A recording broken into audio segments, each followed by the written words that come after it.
Paix et joie. Alors, nous allons continuer notre partage sur Jean 15. Alors, nous avons vu dans cette première partie que Jésus disait que lui était la vigne et le Père était le vigneron. Alors, sur cette partie, nous avons vu qu'il nous a dit que si vous demeurez en moi, vous allez vivre, vous avez la vie. Et il a dit aussi qu'en dehors de moi, vous ne pouvez rien. À ce propos, justement, je veux revenir un peu sur ce mot. Il dit c'est le Père qui les monde. C'est-à-dire le Père taille. Taille, c'est sarment qui va porter du fruit. Il les monde, ça veut dire qu'il retire des petites choses pour que ce soit parfait. Alors là-dessus, je vous renvoie sur quelques lectures que, si vous pouvez, dans Apocalypse 3, verset 19, Deutéronome chapitre 8, verset 5, dans le livre de Proverbes chapitre 3, verset 12, dans le livre de Hébreux chapitre 12, verset 5 à 11. Comment le Seigneur peut nous émonder. Alors, nous avons vu aussi que sur ce passage-là, il a parlé de demeurer, habiter, rester. Que notre cœur soit la maison de Dieu, la demeure de Dieu, la demeure où la parole se repose. D'ailleurs, nous avons vu dans le chapitre précédent, chapitre 15, l'Esprit Saint va venir nous rappeler. Mais il ne peut pas nous rappeler quelque chose qui n'existe pas. Il va nous rappeler tout ce que Jésus avait dit, tous les commandements de Jésus. Et si nous n'avons pas dans notre cœur, l'Esprit Saint ne peut pas nous rappeler. Parce que l'Esprit Saint, il ne vient pas pour nous faire un nouvel évangile. Il vient d'abord aussi pour nous rappeler tout ce que Jésus nous avait dit. Alors, là, dans cette deuxième partie que nous allons démarrer, à partir du verset 11, Jésus nous reprend ce qu'il avait déjà dit dans le chapitre 13, versets 33-34, le nouveau commandement. Voilà ce que Jésus dit. D'abord, il dit, je vous dis cela pour que ma joie soit en vous et que votre joie soit parfaite. Voici quel est mon commandement. Vous aimez les uns les autres comme je vous ai aimés. On en avait parlé déjà dans le chapitre 13. Ah, il rajoute, nul n'a plus grand amour que celui-ci, donner sa vie pour ses amis. Et oui, l'amour agapé, donner sa vie pour ses amis. Il va continuer. Vous étiez mes disciples, vous m'appelez Seigneur, Maître? Non, désormais, vous êtes mes amis. Hein? Vous êtes mes amis si vous faites ce que je vous commande. Je ne vous appelle plus serviteur, car le serviteur ne sait pas ce que fait le maître, mais je vous appelle ami. Vous êtes désormais mes amis. C'est important. On passe de serviteur à ami. Jésus vraiment voulait mettre en confiance ses disciples en partant. Autant dans le chapitre 13, j'étais un peu plus ou moins troublé. Alors là, Jésus les rassure. Il dit, attendez, écoute, moi je serai toujours avec vous, vous êtes mes amis. Et puis il va plus loin. Il dit, je vous appelle mes amis parce que tout ce que j'ai entendu de mon Père, je vous l'ai fait connaître. Donc, vous connaissez tout de moi, vous connaissez tout du Père, donc vous êtes les enfants du Père, vous êtes mes frères, vous êtes mes amis. Et j'irai plus loin. Il dit, ce n'est pas vous qui m'avez choisi, mais c'est moi qui vous ai choisi et vous ai établi pour que vous allez porter du fruit et que votre fruit demeure. Ah oui. Le fruit que vous allez porter, c'est moi qui vous l'ai donné. Je vous ai choisi pour l'avoir. Afin que tout ce que vous demanderez au Père à mon nom, il vous le donne. Et là encore, tout ce que vous demanderez à mon Père, il va vous le donner. Parce que vous êtes en moi. Vous demeurez en moi, moi aussi je demeure en vous. Et tout ce que vous allez faire, c'est en mon nom. Oui, je parle bien ça à mon nom.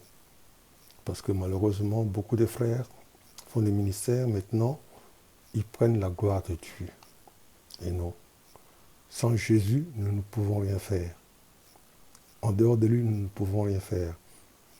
Et d'ailleurs, Paul dit ici, le chapitre 1 Corinthiens, chapitre 4, verset 7, que n'as-tu reçu de Dieu?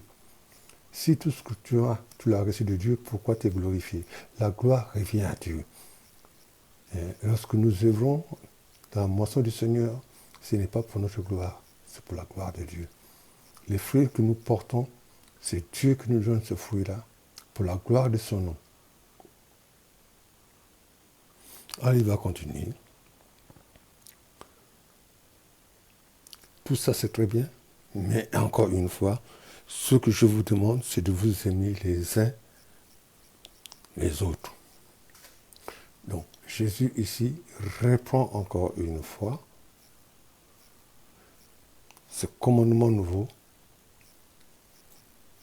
Aimez-vous comme je vous ai aimé. Et il rajoute, il n'y a pas plus grand amour de donner sa vie pour ceux qu'on aime. Il dit aussi, ce n'est pas nous qui l'avons choisi, mais c'est lui qui nous a choisis. C'est lui qui nous a donné la mission. C'est lui qui nous a établis pour que nous portions beaucoup de fruits. Et nous n'avons pas à nous glorifier de cela. Nous avons qu'à rendre grâce à Dieu par rapport à cela.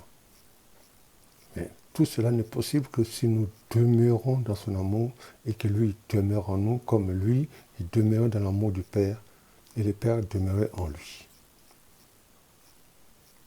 Nous ne sommes que désormais des canaux par lesquels Jésus va passer pour atteindre le désert, pour fertiliser les sols. Et nous ne sommes que des tuyaux. Nous n'avons pas à nous glorifier de cela. Rendons grâce à Dieu par rapport à cela. Et ensuite, il va parler du monde. Et nous allons en parler. On va commencer maintenant. Il dit, si le monde vous hait, sachez que moi, il m'a pris en haine avant vous. Si vous étiez du monde, le monde aimerait son bien, mais parce que vous n'êtes pas du monde, puisque mon choix vous a tiré du monde. Ah oui. Rappelez-vous la parole que je vous ai dite. Le serviteur n'est pas plus grand que son maître. S'ils m'ont persécuté, vous aussi, ils vous persécuteront. Et oui, celui qui devait me suivre n'a qu'à porter sa croix. Mais pour cela, ils les feront comme contre vous à cause de mon nom. Alors là, les apôtres commencent à se dire, se poser la question, bon ben, voilà, nous avons une mission, mais ils nous préparent déjà. Ils veulent nous faire comprendre, attention. S'ils m'ont haï, ils vont vous haïr. Prenez conscience de cela. Si je n'étais pas venu et ne l'avais pas parlé, ils n'auraient pas de péché. Mais maintenant, ils n'ont pas d'excuse à leur péché. Qui m'est est aussi mon Père. Si je n'avais pas parmi eux, si je n'avais pas fait parmi eux les œuvres que nul autre n'a faites, ils n'auraient pas de péché.